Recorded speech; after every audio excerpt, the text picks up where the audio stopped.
The only entity that will destroy Taiwan or its semiconductor industry is the Communist Party of China. It's not the United States of America. 中国的外交部还是最近称您为这个鼓吹毁台计划的人。I'm never surprised when the CCP says nasty things about me. I've only said things that are true about the CCP. I've said that they're a Marxist-Leninist regime, that they're the heir to Joseph Stalin, that they've been engaged in malign activity, whether it was with India or the South China Sea or Hong Kong or Tibet or Xinjiang or threats against Taiwan. And they don't like it, but it's all true. And so this is just the latest example of propaganda or disinformation aimed at me by the CCP. While they're at it, they can stop flying spy balloons over America. 我们就开放现场媒体朋友的提问，在您举手提问的时候，也麻烦您告诉我们您的大名以及你所属的媒体。Now we would like to open the floor for media questions, and please raise your hand and tell us your name and the name of your organization. 这位先生。您好，我是独家报道记者张英杰。我的提问是：美国国务卿布林肯在出席参议院拨款委员会预算听证会时，同意美国情报首长的评估，认为中国解放军会在2027年具备武力犯台能力。而中国外交部发言人汪文斌对此宣称，中国坚持尽最大努力争取和平统一的前景，但不承诺放弃使用武力。请问您对此有何评论？谢谢。So my question is, when Secretary of State Blinken attended a hearing at the Appropriation Committee, he agreed with the head of the U.S. intelligence agency that by 2027, China may invade Taiwan. And China's Ministry of Foreign Affairs spokesperson said that China pursues a peaceful unification, but it will not give up on the use of force. What is your view on that? Well, thank you. It's a good question. And I think what Secretary Blinken said was consistent with what other Americans who follow the issue very closely have said. I think of Admiral Phil Davidson, the former commander of PACOM, Indo-PACOM, who said in 2021 that he thought it was a 7-year window for a potential coercive action by China to unify with Taiwan. 那么我相信这个布林肯所说的跟美国其他关注台海情势的人的看法是一样的，包括前印太司令戴维森在2021年所说，他认为这个距离中国可能采取武力的行动来统一，可能只有7年的时间。And I think one of the things that we've learned from the Ukraine situation is that when the dictators say something, we need to listen to them. It may not be rational, and it wouldn't be rational for China to invade Taiwan, just like it certainly wasn't rational for Russia to invade Ukraine. But when the dictators speak, we have to take them seriously at their word. And so we need to prepare, and we need to do everything we can to deter the dictators from taking that course of action. And we all want peace. America wants peace. America doesn't want a war with China. Taiwan doesn't want a war with China. But the best way to avoid a war with China is through strength. 那么我认为我们从乌克兰的情势当中可以学到一件事情，那就是独裁者所说的话我们要认真的看待。虽然中国要攻打台湾或者是俄罗斯入侵乌克兰都是不理性的行为，但是我们要认真看待这些独裁者所说的话，并且尽一切的努力去预防这样的憾事发生。我们当然都想要和平，美国和台湾都不希望和中国发生战争，要避免战争唯一的做法就是透过我们的实力。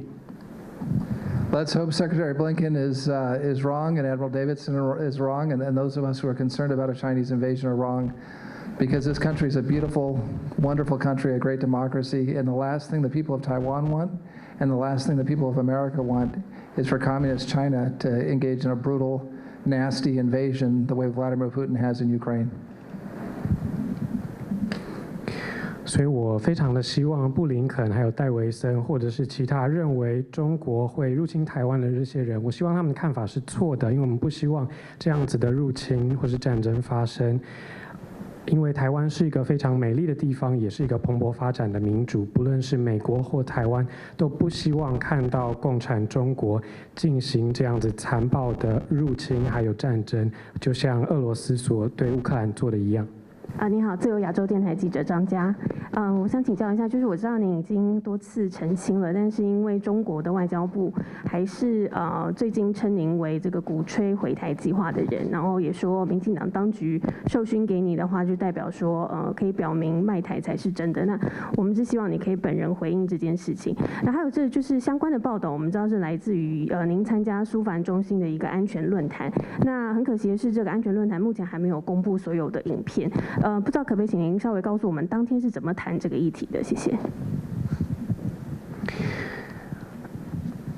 So this question is from Free Asia, and I know that Ambassador, you have clarified many times, but still China's foreign ministry continues to say that you are an advocate of the argument of destroying Taiwan.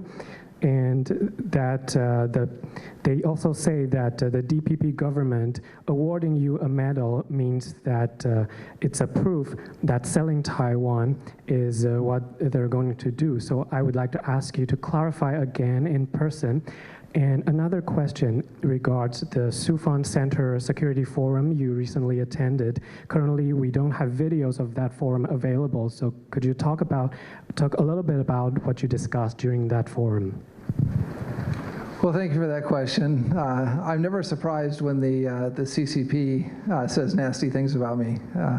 I've only said things that are true about the CCP. I've said that they're a Marxist-Leninist regime, that they're the heir to Joseph Stalin, that they've been engaged in malign activity, whether it was with India or the South China Sea or Hong Kong or Tibet or Xinjiang or threats against Taiwan. And they don't like it, but it's all true. And so this is just the latest example of propaganda or disinformation aimed at me by the CCP. 感谢您的提问。那我一点也不意外，中共会这样子的诽谤我。我常常讲他们的坏话，例如说，我说他们是一个马克思主义的国家，他们这个追求，他们这个很推崇史达林，然后他们对印度、香港、新疆、西藏、台湾等地方做非常不好的这些恶行，这些他们听了很不开心，可是这些都是真的。那所以我只能说，这些事情都是中共对我的一个这个假讯息还有宣传的攻击。I guess I should be flattered that they're still paying attention to me long after I've been out of office.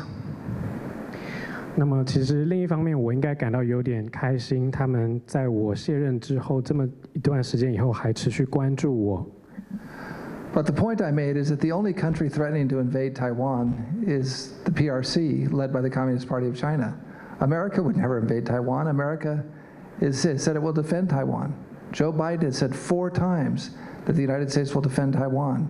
When I was with President Trump, he said many times the United States will defend Taiwan. So the United States has no interest in invading Taiwan. That's ludicrous, and everyone in the world knows it. It's very Orwellian to claim that the U.S. wants to destroy Taiwan when the only person who's saying that is the General Secretary of the Communist Party of China. 所以我要讲的一个重点就是，唯一要威胁毁台的，就是由中国共产党所领导的中国。美国绝对不会想要入侵台湾，美国是要来协防台湾。拜登总统公开4次表示美国会协防台湾，在川普执政的时候，他也多次说过美国会协防台湾，美国会保卫台湾。所以美国绝对不会入侵台湾，这样子的说法实在是非常荒谬。唯一会对台湾进行入侵的，那就只有中共而已。I mean, to show how silly that is, the United States isn't selling F-16s to Taiwan so Taiwan can defend itself from the United States. I mean, it's just ridiculous when China makes those kind of statements. 那我们想一想，美国这个有军售非常多的这个 F-16给台湾，为的就是让台湾能够有自我防卫的能力，所以中共还那样讲，实在是太荒谬了。Now, what I've said many times about the semiconductor industry is that Taiwan's lead in semiconductors is a testament to the people of Taiwan, their creativity, their ingenuity, their hard work, their entrepreneurship, and the fact that they live in a society that's democratic and has the rule of law. And those are the conditions that allow the semiconductor industry, TSMC in specific, but others like UMC and PSMC, to flourish and be such great companies worldwide. The companies that are so great that the United States is asking those companies to come invest in America. 那么针对半导体，我常常讲说，台湾在半导体的这个领导地位，就证明了台湾人是非常具有创造力、非常有天分、非常勤奋，而且有企业家精神的一群人。那么台湾的社会自由、民主，而且尊重法治，这正是让台湾的半导体产业能够如此蓬勃发展的一个基础。那包括 TSMC、UMC 还有 PSMC 都在世界上有非常领先的这个领导地位。美国也非常希望这些半导体厂商能够来投资美国。That industry also needs a lot of electricity and a lot of power. And we've seen what Xi Jinping's best friend in the world, his unlimited partner, Vladimir Putin, has done to the electric grids and the infrastructure in Ukraine. And so if Xi Jinping follows his best friend's example and attacks Taiwan the way that Russia has attacked Ukraine, it will be very difficult to see how that industry survives. So I don't think the Chinese get that industry if they forcefully invade Taiwan. And that's what I said at the Sifan conference. This is about China and its threats against Taiwan. It's not about America and its commitment and its friendship with Taiwan. 那么同时，半导体产业也是大量的需要能源以及电力。那么，普丁在入侵攻打乌克兰的时候，他去破坏了乌克兰的基础设施还有电网。那么，假如习近平也跟随普丁的步伐，用同样的方式攻打台湾的话，那么台湾的半导体产业恐怕是没办法存活下来。那所以，我在这个苏凡的中心的这个会议论坛上面讲的，其实就是要强调中国对台湾的威胁，以及强调美国对台湾的安全的承诺以及友谊。The only entity that will destroy Taiwan or its semiconductor industry is the Communist Party of China. It's not the United States of America. 唯一可能摧毁台湾半导体产业的这个敌人，绝对是中国，跟中国共产党，绝对不会是美国。